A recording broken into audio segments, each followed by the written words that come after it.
চোখ বন্ধ করে এই জায়গা মনে হয় জায়গা হ্যাঁ একটু উপরে ছিল। হ্যাঁ পরে কান নিতে হবে হরে কৃষ্ণ গান গাও বুঝছো কোনো বই নাই হরে কৃষ্ণ গান গাইলে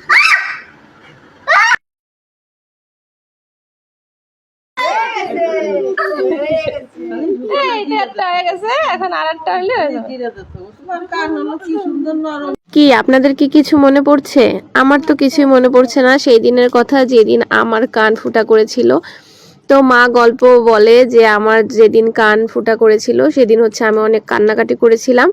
পরে একটা কান ফুটা করার পরে আমি আমার ঠাকুমার সাথে ঘুরতে চলে গিয়েছিলাম, মানে তারা হচ্ছে আমাকে অনেক কষ্টে কান্না থামিয়ে ঘুরতে নিয়ে গিয়েছিল। তারপর হচ্ছে বিকালবেলা আর একটা কান ফুটা করেছিল, কিন্তু দেখলাম আমার মেয়ের অনেক সাহস।